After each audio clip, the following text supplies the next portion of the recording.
Breaking news HCU భూములపై AI videos పై case పెడతానంటే పెట్టుకోవాలంటూ సవాల్ చేశారు కేంద్ర మంత్రి కిషన్ రెడ్డి. మీడియాతో చిట్చాట్ చేసిన ఆయన తాను కేసులకు అసలు భయపడబోనని అన్నారు.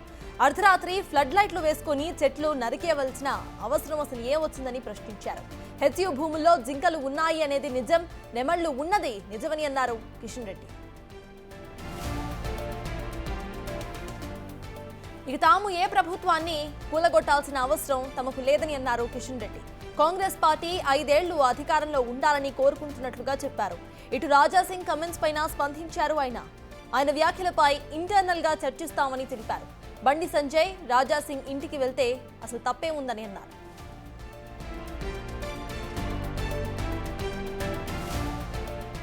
ఇప్పటికే కిషన్ రెడ్డి చేసిన ఈ హాట్ కమెంట్స్ కు సంబంధించిన అప్డేట్స్ మా ప్రతినిధి వెంకట్ అందిస్తారు.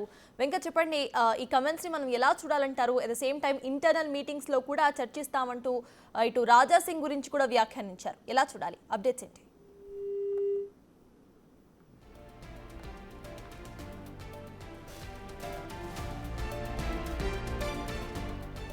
రెడ్డిగా ప్రభుత్వాన్ని కూల్చాలని తమకు ఏమాత్రం లేదని, హెచ్యు భూములకు సంబంధించి కూడా తాము చేసింది వీడియోస్ మొత్తం కూడా ఏఐ వీడియోస్ అంటూ కేసు పెడతానంటే పెట్టుకోవచ్చు అంటూ సవాల్ చేశారు కేంద్ర మంత్రి కిషన్ రెడ్డి.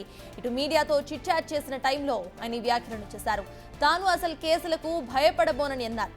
అర్ధరాత్రి ఫ్లడ్ లైట్స్ వేసుకొని మరీ చెట్లను నరికేయాల్సిన అవసరం అసలు ఏమొచ్చిందని ప్రశ్నించారు కిషన్ రెడ్డి. ఇక హెచ్యు భూముల్లో జింకలు ఉన్నది నిజం, నెమళ్లు ఉన్నది కూడా నిజమని అన్నారు. ప్రభుత్వం గురించి మాట్లాడుతూ తాము ఏ ప్రభుత్వాన్ని కూలగొట్టాల్సిన అవసరం తమకు లేదని అన్నారు. ఇక ఇదే అంశంపై పూర్తి డీటెయిల్స్ మా ప్రతినిధి వెంకట్ అందిస్తారు. వెంకట్, చెప్పండి, కిషన్ రెడ్డి చేసిన ఈ కమెంట్స్ ని మనం ఎలా చూడాలి అంటారు? అప్డేట్స్ ఏంటి? ఖచ్చితంగా పునర్విభజన అంశంతో పాటు మరికొన్ని అంశాలపై కిషన్ రెడ్డి కొన్ని కీలక వ్యాఖ్యలు చేసుకొచ్చారు. ఇవాళ మీడియాతో చర్చలో భాగంగా ఇటు హెచ్యు భూముల పైన ఆయన కొన్ని కీలక వ్యాఖ్యలు చేసినటువంటి నేపథ్యం కనిపిస్తూ ఉంది. పునర్విభజన పైన కూడా ఇప్పటిదాకా ఎలాంటి చర్చ లేదు, ఎక్కడ కూడా పునర్విభజన మీద ప్రభుత్వం మాట్లాడేది కేంద్ర ప్రభుత్వం. కానీ రాష్ట్ర ప్రభుత్వం కావచ్చు, కొన్ని పార్టీలు కావచ్చు లేని ప్రచారం చేస్తున్నారు అనేది ప్రధానంగా ఆయన చెప్పినటువంటి నేపథ్యం. అట్లనే హెచ్యు భూముల పైన కూడా కొన్ని కీలక వ్యాఖ్యలు చేశారు. హెచ్యు భూముల పైన ఖచ్చితంగా అవి భవిష్యత్ తరాలకు ఆ భూములు చాలా అవసరం. ఎందుకంటే మొత్తం కాంక్రీట్ జంగల్ గా మారిపోతుంది. ఏదో కాంగ్రెస్ పార్టీ భూములు అమ్ముతుంది, బీజేపీ వ్యతిరేకిస్తుంది, అడ్డుకుంటున్నది అనేది కాదు.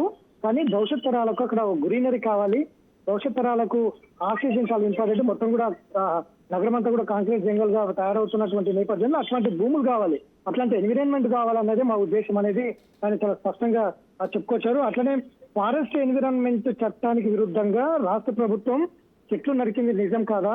అట్లనే అర్ధరాత్రి బుల్డోజర్లతో వెళ్లి ఫ్లడ్ లైట్లు వేసి చెట్లు నరకాల్సిన అవసరం ఏమొచ్చింది? అట్లాంటి కొన్ని కీలక వ్యాఖ్యలు చేశారు. ఎస్సీ భూముల్లో జింకలు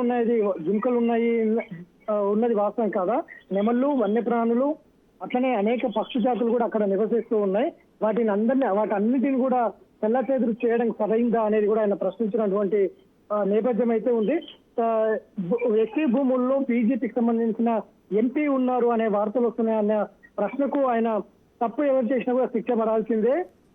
ఎవరున్నారనేది మనకైతే తెలియదు. కేటీఆర్ ఏ ఉద్దేశంతో మాటలు మాట్లాడారు అనేది కూడా తెలియదు. కానీ ఎస్సీ భూముల్లో ఎవరున్నా కూడా బయటికి రావాల్సిన అవసరం ఉందంటూ కూడా చెప్పినటువంటి నేపథ్యం ఉంది. అట్లనే ఏఐకి సంబంధించిన అంశంలో కూడా తప్పుడు వీడియో పోస్ట్ చేసినటువంటి నేపథ్యం ఉంది. ఎస్సీ భూముల్లో ఏఐ మార్పిడిలతోటి కొన్ని వీడియోస్, ఆడియోస్ కూడా విడుదల చేసినటువంటి సంబంధించిన అంశంలో కూడా ఆయన కొన్ని కీలక వ్యాఖ్యలు చేశారు. ఎస్సీ భూములకు సంబంధించి ఏఐ వీడియో పైన మేము అట్లాంటి తప్పుడు ప్రచారాలు చేయలేదు. ఒకవేళ ప్రభుత్వం మాపై కేసు పెడతామంటే కూడా భయపడేది లేదు, ఎదుర్కొంటాం, కేసులకు భయపడను, ఎదుర్కొంటాం అనేది కూడా ఆయన స్పష్టంగా చెప్పినటువంటి నేపథ్యం. గతం నుంచి కూడా ఏఐ మార్పిడిలతో ఎస్సీ భూముల మీద తప్పుడు ప్రచారాలు చేసే సోషల్ మీడియాలో అంటూ ఇప్పటికే పోలీసులు కొంతమంది మీద కేసులు నమోదు చేసిండ్రు. వాళ్ళని విచారిస్తున్నటువంటి నేపథ్యం కూడా ప్రస్తుతం రాష్ట్రంలో జరుగుతూ ఉంది. అందులో భాగంగానే కిషన్ రెడ్డి కూడా గతంలో ఎస్సీ భూముల్లో నెమలిలు ఉన్నాయి, జింకలు బయటికి వెళ్ళిపోతున్నాయి, ఇంట్లో అట్లాంటి కొన్ని మార్పిడిలు చేసినటువంటి ఒక వీడియో ఆయన సోషల్ మీడియా వేదికకు పోస్ట్ చేసుకున్నటువంటి నేపథ్యం ఉంది. ఎప్పుడైతే ప్రభుత్వము వాటి మీద దృష్టి పెట్టి పోలీసులు కేసులు నమోదు చేస్తున్నటువంటి సందర్భం ఉన్న నేపథ్యంలో మళ్ళీ ఆ సోషల్ మీడియా వేదికగా ఆయన ఆ పోస్ట్ ను డిలీట్ చేసిన తర్వాత కూడా ఇదంతా కూడా పెద్ద ఎత్తున ప్రచారం జరిగింది. వెంటనే కిషన్ రెడ్డి పోస్ట్ ను డిలీట్ చేసుకున్నారనేది ప్రచారం జరిగింది. ఆయన మీద కూడా కేసులు నమోదు అవుతాయి అనేది కూడా ప్రచారం జరిగింది. ఇటు హెచ్సియు కాంగ్రెస్ ప్రభుత్వం గురించి మాట్లాడుతూనే తన పార్టీ గురించి కూడా మాట్లాడుకున్నారు. రాజా సింగ్ కమెంట్స్ పైన ఇంటర్నల్ గా చర్చిస్తామంటూ కూడా ఆయన కమెంట్ చేశారు. అసలు ఈ ఇంటర్నల్ రాజకీయాలు ఏంటి, దానికి సంబంధించిన అప్డేట్స్ ఏంటి?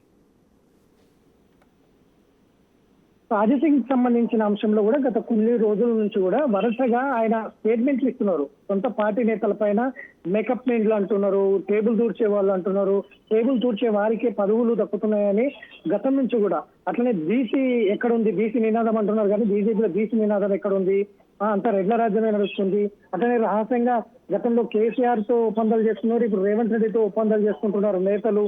పార్టీ ఇట్లా ఉంటే పార్టీ అధికారంలోకి రాదు, ఇట్లాంటి పాత సామాన్లన్నీ పేటికి వెళ్ళిపోవాలనే వరుసగా కామెంట్లు చేస్తూ సంచలనం సృష్టిస్తున్నారు రాజాసింగ్. అందులో భాగంగానే ఈ స్థానిక సంస్థల ఎన్నికలకు సంబంధించి ఆయన కిషన్ రెడ్డి ఆదేశిస్తే బండి సంజయ్ రాజాసింగ్ దగ్గరికి వెళ్ళాలని కూడా ప్రచారం జరిగింది. అది కూడా ఇంతకు ముందు మాట్లాడినటువంటి నేపథ్యం. రాజాసింగ్ మా పార్టీ సీనియర్ ఎమ్మెల్యే, సీనియర్ నాయకుడు, ఖచ్చితంగా మేము ఇంటర్నల్ గా మాట్లాడుకుంటాం. రాజాసింగ్ ఎందుకు అన్నాడు అనేది తర్వాత భాగం, కానీ మేము ఇంటర్నల్ గా మాట్లాడదాం.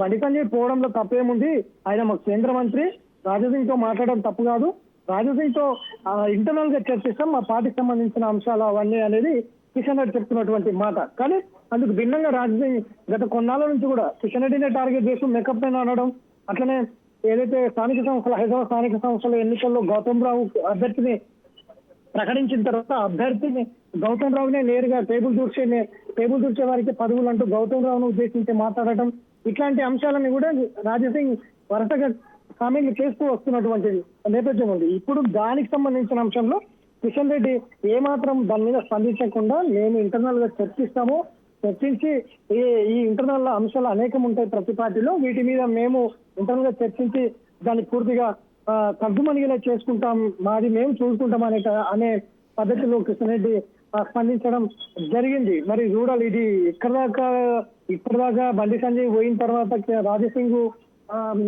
ఎన్నికల్లో ప్రచారంలో పాల్గొంటాము, మా గౌతమ్ రావు గెలిపించుకుంటామని చెప్పినటువంటి నేపథ్యం ఉంది. కానీ తర్వాత ఆయన ఏం చేయబోతారు, నిజంగానే ఆయన సైలెంట్ గా ఉంటారా, తగ్గుమనిగిందా, లేదంటే మళ్ళీ రాజాసింగ్ బాంబులు వేస్తారా అనేది ఒక సస్పెన్స్ అయితే కొనసాగుతోంది.